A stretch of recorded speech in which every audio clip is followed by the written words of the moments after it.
बच्चे से साजबार आपकी खिदमत में हाजिर है। नाज़रीन, पूरे मुल्क में एक चर्चा चल रहा है कि ये कंपनी नहीं चलेगी, जो कि सोहेल वराइश ने हुकूमत को मद्देनज़र रखते हुए कहा था। और जहाँ तक ओपोजिशन का किरदार है, ओपोजिशन का जो रोल है, तो मैं कहूँगा कि ये ओपोजिशन भी बिक गई है, ये कंपनी भी नहीं चलेगी। तो मेरे साथ यहाँ पे एक जंग का अखबार है, तो उसके फ्रंट पेज पे हेडलाइन पे लिखा है कि अपोजिशन अक्सरियत के बावजूद नाकाम। तो इसी के बारे में बात करने के लिए हमारे साथ मौजूद हैं जब्बार चौधरी, सीनियर सहाफ़ी और सीनियर तजज़ियाकार। Welcome to the show Jabbar साहब। तो आपसे मेरा सवाल है कि ये इधर क्यों लिखा है, ऐसा क्या हो गया कल? बहुत शुक्रिया sir Jabbar, thank you so much. ये अभी आपने अखबार का हवाला दिया, तो मैं कहूँगा कि कल जो है वो वैसे तो जब से ये 2 साल से अगर हुकूमत कोई परफॉर्म नहीं कर रही नज़र आती, तो ये अपोजिशन भी मुझे कोई परफॉर्म करती हुई नज़र नहीं आती है। मैं आपको मिसालें देता हूँ, बहुत सारे वाक़यात ऐसे हैं जबकि लगता था, सबको लगता था कि अपोजिशन जो है वो कामयाब होगी, वो जीत जाएगी, लेकिन एट दी एंड जो रिज़ल्ट निकला वो फिर अपोजिशन की हार की सूरत में निकला। और हार जीत होती है, लेकिन हार जीत ये कि अगर आपके पास अक्सरियत भी हो, नंबर भी आपके ज़्यादा हों, ताकत भी आपकी ज़्यादा, और फिर भी जब हार जाएँ तो फिर उंगलियाँ उठती।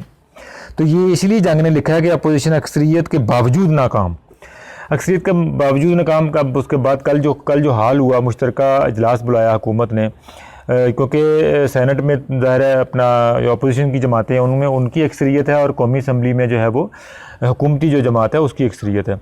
तो कोई कानून पास करना हो, कोई बिल पास करना हो, तो कौमी असम्बली से तो पास हो जाता है सादा अक्सरियत से, लेकिन जब सेनेट में जाता है तो वहाँ पर जाके ज़ाहिर नेगोशिएट करनी पड़ती है, फंस जाता है। तो ये 2 बिल जो फैटफ से रिलेटेड है, एंटी मनी लॉन्ड्रिंग का था, और एक जो था वो वक्फ अमलाक का बोर्ड था बिल था, ये सेनेट ने इनको रिजेक्ट कर दिया था। तो हुकूमत के पास फिर एक ऑप्शन बच जाता है कि अगर जी वैसे तो हम सेनेट से नहीं पास करा सकते, तो हम जॉइंट हाउस बुला लेते हैं। हालांकि जॉइंट सेशन में भी उनकी जो है वो हुकूमत की अक्सरियत नहीं है, लेकिन मैनेज ऐसे ही होता है फिर कि सब लोग, जैसे कल के जो 36 या 38 लोग जितने जो अपोजिशन के हैं वो वहाँ से गैर हाज़िर पाए गए।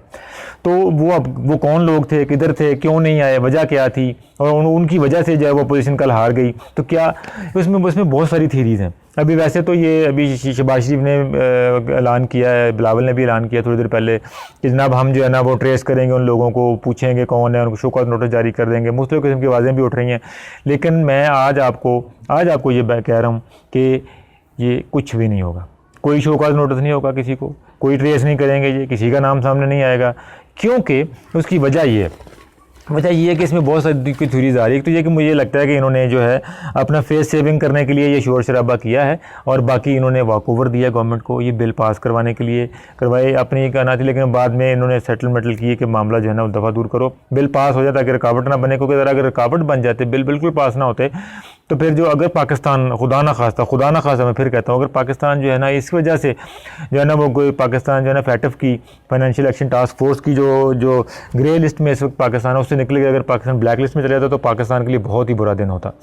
तो मेरा नहीं ख्याल था कि अपोजिशन जो है वो दाग अपने ऊपर लगाना चाहती। अब चलो इन हाउस जहाँ पे ये डोमेस्टिक पॉलिटिक्स में है ना, अब हुकूमत ने अपनी बालादस्ती या अपनी वो अपर हैंड साबित कर दिया, इनको जलील भी करेंगे, कोशिश भी कर रहे हैं, अभी भी जो है वो सब ने उनके ट्वीट्स करेंगे, लोग तर्जमान करेंगे, जनाब देखें हमने आपको हरा दिया। वो तो बर्दाश्त करना आसान है, लेकिन अगर फैटफ में जाके पाकिस्तान को नुकसान होता तो वो पूरे मुल्क का नुकसान था, पूरी रियासत का नुकसान था, वो हम बर्दाश्त नहीं कर सकते थे।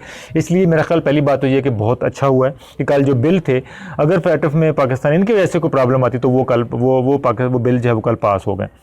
दूसरी बात ये है कि आपको याद होगा कि इन्होंने इसी अपोजिशन ने, ये तो चलो फिर जॉइंट सेशन था ना, वहाँ पे कोई पॉसिबिलिटी निकल सकती थी शायद कम, लेकिन सेनेट में जब इन्होंने चेयरमैन सेनेट के खिलाफ अदम एतमाद की तहरीक का ऐलान किया सादिक संजरानी के खिलाफ, उस वक्त तो वहाँ पे सेनेट में तो क्लियर मेजॉरिटी इनके पास है, लेकिन उसमें भी जो है वो किसी पार्टी के 14 बंदे, किसी कोई बंदे जो है वो उस दिन वो गायब हुए। और उसके बाद दोनों पार्टियों ने शोकाज नोटिस भेजे, ऐलान किया करके हम इनको ट्रेस करेंगे, बताएंगे, लेकिन वो अब जो है वो साल गुजर गया, लेकिन अभी तक ना कोई ट्रेसिंग हुई, ना कोई नाम सामने आया, ना किसी को कोई परवाह है। क्योंकि जो भेजने वाले नोटिस हैं वो भी जानते हैं कि कौन गैर हाज़िर था, क्यों गैर हाज़िर था, और जो गैर हाज़िर होते हैं उनको भी पता होता कि वो उनका कोई कुछ बिगाड़ नहीं सकता। तो ये तो सिचुएशन है।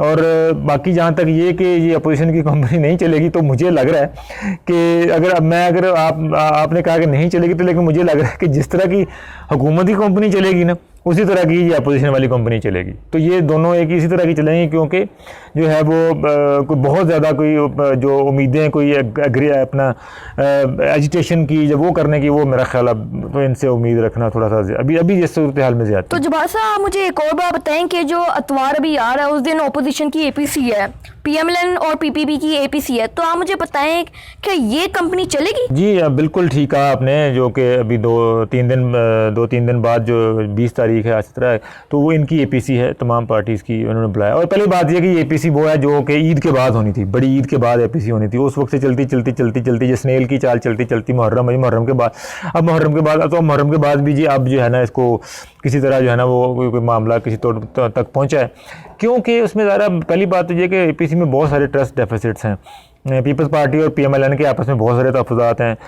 ऑन रिकॉर्ड चीज़ें हैं, पिछले इनकी जो चपकलिश रही वो है। फिर उसके बाद फिर मौलाना फजल रहमान भी इसमें एक पार्टी है, उनकी बिल्कुल टोटल एग्रेसिव अप्रोच होती है, क्योंकि वो कहते हैं कि सबको जल्दी से इस कंपनी वो कहते हैं जल्दी से इस कंपनी को बंद करो, ये कंपनी को जैसे तैसे करो, बंद करो, पकड़ के खींचना पड़े, कुछ भी करे, इसको नुकसान, बस इस कंपनी को बंद करो। वो तो किसी सूरत भी इस कंपनी के चलने के हक़ में ही नहीं। तो वहाँ पर जब आते हैं तो फिर ये दूसरे जो बड़ी पार्टियाँ हैं, ज़रा इनको फिर अपनी मसले ताड़े आती है, इनके अपने मामला ताड़े आते हैं, इनके ख़िलाफ़ नैब के केसेस चल रहे हैं, हर वक्त पेशियाँ हैं, सुबह शाम कोई गिरफ्तारियाँ हुई हैं, वो वाले मसाइल हैं। तो फिर ये वहाँ पे आके जाके ज़रा थोड़ा सा फिर वो मसले पे इख्तियार कर लेते हैं, या फिर ये कि कुछ लोगों से, कुछ कुव्वतों से नेगोशिएशन में चले जाते हैं। जनाब हम जो है ना वो कहते हैं कि इस कंपनी को ऐसे ही चलने दें, आहिस्ता आहिस्ता ऐसे चलने दें, पेस पकड़ेगी, शायद कामयाब हो जाए, तो वो वहाँ पे जाके फिर कोई कंप्रोमाइज़ कर लेते हैं। अब जो 20 तारीख की APC है, वैसे तो इसमें से मुझे नहीं लगता कि कोई इतना एक्सट्रीम कोई चीज़ निकले इसमें से, ठीक है। अभी तो वैसे ये भी है कि सुनते में आ रहा है कि मरीम नवाज़ जाना चाहती है, शहबाज शरीफ शायद चाहते हैं ना जाए, लेकिन ये एक छोटी सी बात है, फरूई बात है, अगर मरीम नवाज़ चाहेगी जाना तो फिर डेफिनेटली वो चली जाएगी, उसको रोकेंगे, उसको कोई भी नहीं रोकेगा, ना शहबाज शरीफ भी नहीं रोकेगा और बाकी पार्टी भी नहीं रोकेगी, वो चली जाएगी। खैर ये इशू एक वैसे ही एक फरूई बात है, मेरा नहीं ख्याल कि उसको मरीम से अगर जाना चाहेगी तो उसको रोकेगा। लेकिन बात यह है कि APC में होगा क्या। अब APC में क्या सिनेरियो हो सकते हैं। अभी मैं ये होता है जी, हम पहले जैसे धरना किया था, एहतजाज करेंगे, तो अगर ये फैसला करके आते हैं तो लिखवा लो कि इमरान खान वाली कंपनी चलती रहेगी, उसको कोई फ़र्क नहीं पड़ेगा, कुछ भी नहीं होगा, ये कोई धरना, कोई एहतजाज, कुछ भी हुकूमत का नहीं बिगाड़ सकता। अगर जो इस स्ट्रेटजी को लेके गए अगर APC में, तो फिर तो कंपनी चलती रहेगी। लेकिन एक चीज़ है साथ में आपको बताऊँ, एक चीज़ हो सकती है वो, लेकिन उसके लिए दिल गुर्दा चाहिए, उसके लिए फिर आपको जो है ना वो बड़ा क्या कहते हैं उसको, एक बोल्ड वाइल्ड कार्ड कह लें, वो खेलना पड़ेगा। वो ये है कि APC में जितनी जो जमातें वहाँ जाएंगी उसकी असम्बली में जो है वो कल अगर काउंट किया सेनेट का और नेशनल असम्बली का, तो 190 अपोजिशन का काउंट आया और 200 उनका जो वहाँ पे मौजूद थे। लेकिन उसमें 36 अगर और भी डाल लें 11, तो फिर आप देखें कि कम से कम 226 अरकान जो है वो अपोजिशन में बैठे हैं।